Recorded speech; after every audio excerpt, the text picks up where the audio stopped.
Bom, pessoal, chegamos ao passo C de circulação com manobra de reanimação cardiopulmonar. Em algumas situações fora do ambiente de consultório, esse C de circulação também está relacionado a controle de hemorragia antes da realização da manobra de reanimação cardiopulmonar. O paciente em parada cardiorrespiratória, ele pode desenvolver a parada cardíaca inicialmente, o coração ele para de bater por causa de uma doença prévia no coração, uma obliteração de uma artéria de grande calibre, caracterizando um infarto agudo do miocárdio, ou esse paciente pode entrar em parada cardiorrespiratória por causa da parada respiratória prévia. Isso acontece muito com criança, tá? A criança brincando, se acidenta, obstrui vias aéreas e, consequentemente, o coração para de bater. Mas a gente tem que lembrar que nessa situação o coração estava saudável.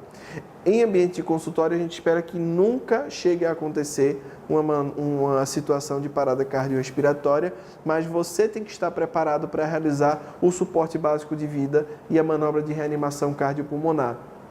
Esses protocolos eles mudam constantemente. A American Heart, em 2017, publicou um update onde a gente tem que ficar atento principalmente à velocidade das compressões e à necessidade ou não de ventilar o paciente artificialmente, porque esse era um passo onde se tinha maior dificuldade de realização por parte dos profissionais que não são da área de saúde. Tá? Então, até a American Heart, em 2015, tirou o passo da ventilação artificial para pessoas que não estejam preparadas para realizar esse passo do ABCD. E também em 2015 foi mudada a ordem do ABCD para o CAB, porque o foco agora tem que ser dado nas compressões. Então, primeiro a gente começa a realizar a compressão cardíaca para depois realizar a abertura de vias aéreas e ventilar o paciente artificialmente. Então, todo esse atendimento pré-hospitalar do paciente que está em parada cardiorrespiratória faz parte do que a gente chama de cadeia da vida. E a gente tem dentro desse tempo 15 minutos para conseguir identificar o paciente, qual é o tipo de modalidade que ele está passando, realizar a manobra de reanimação e a chegada do suporte avançado de vida. Idealmente, a gente deveria ter o passo da desfibrilação dentro desses 15 minutos para que eu tenha uma alta taxa de sobrevivência. Mas lembre-se que o cérebro ele consegue sustentar sem oxigênio e sem sequelas neurológicas por volta de 4 a 6 minutos em média.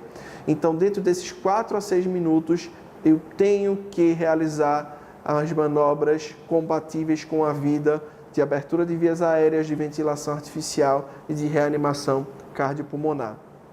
A manobra de reanimação, como a gente conhece hoje, ela foi descrita pela primeira vez na década de 60 por 3 médicos que identificaram que a posição ideal para que seja realizada a compressão cardíaca externa era com as mãos apoiadas sobre o externo.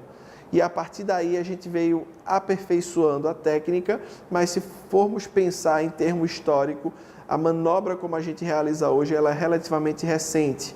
E ela tem o intuito principalmente de circular o sangue para os órgãos principais, próprio coração, pulmão e cérebro, e em algumas situações reverter a parada cardíaca, a parada cardiorrespiratória, que são os casos onde, por exemplo, o coração estava saudável e o paciente parou de respirar antes da parada cardiorrespiratória.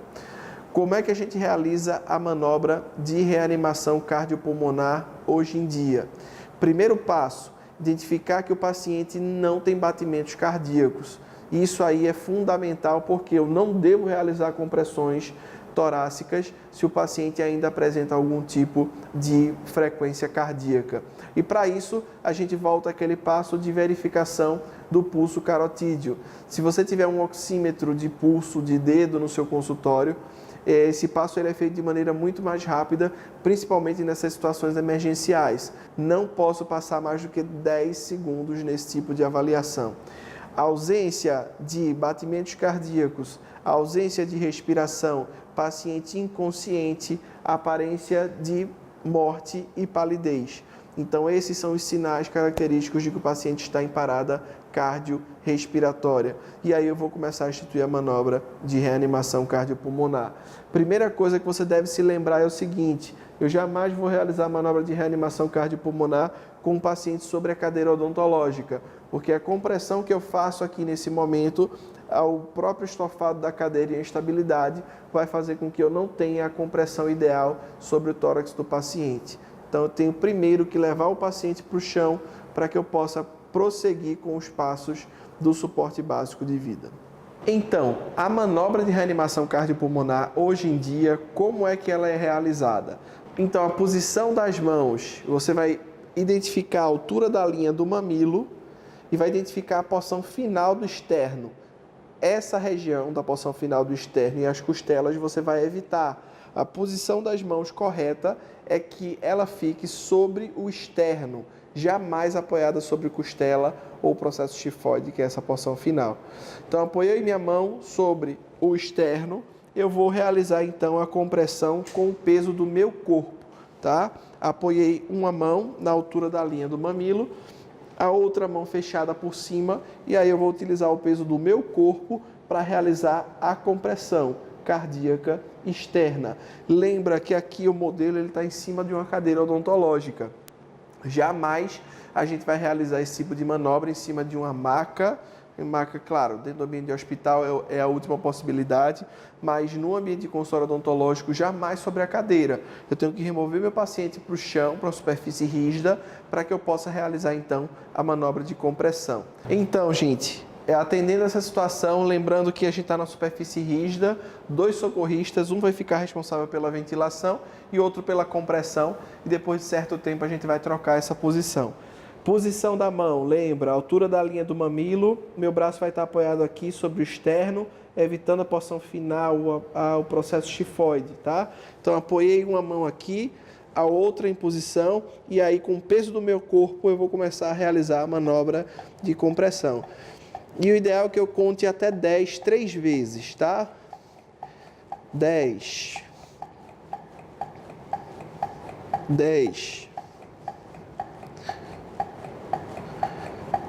10. E agora o socorrista vai realizar as 2 ventilações. 30 compressões, 2 ventilações.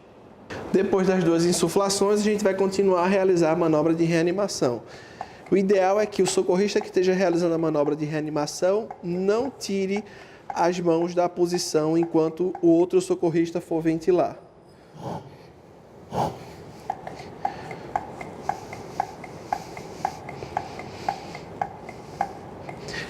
Quando eu estou trabalhando com crianças de 1 a 8 anos, eu vou utilizar apenas uma mão na compressão. Então, essa compressão vai ser realizada apenas com uma mão nessa posição. E quando eu estiver trabalhando com bebês, eu posso utilizar também apenas 2 dedinhos sobre o externo na altura da linha do mamilo. Tá? Então, com o bebê, eu vou utilizar 2 dedos, tá? De 0 a 1 ano. Criança, uma mão. Adulto, aí sim, eu vou utilizar as 2 mãos sobre o externo, utilizando o peso do corpo para realizar a manobra de compressão. Para bebê, até 1 ano, linha do mamilo, 2 dedos, ou então com 2 polegares se o bebê for muito pequeno. E aí a gente vai realizar a manobra de reanimação até a chegada do desfibrilador. O protocolo alterou hoje em dia para o processo chamado CAB ao invés do ABC, ou seja, a primeira coisa que você vai fazer quando identificar a parada cardiorrespiratória é a compressão, para depois fazer a abertura de vias aéreas e a ventilação artificial. Tá? Então, esse é o novo protocolo desenvolvido pela American Heart Association. E qual é a taxa de compressão que eu vou realizar? Com um socorrista ou com 2, você vai realizar 30 compressões para 2 ventilações. Lembrando que a ventilação ela é executada, indicada para pessoas que tenham experiência ou para profissionais de saúde. Então, sozinho ou em dupla, 30 compressões para 2 ventilações para eu realizar a reanimação no adulto.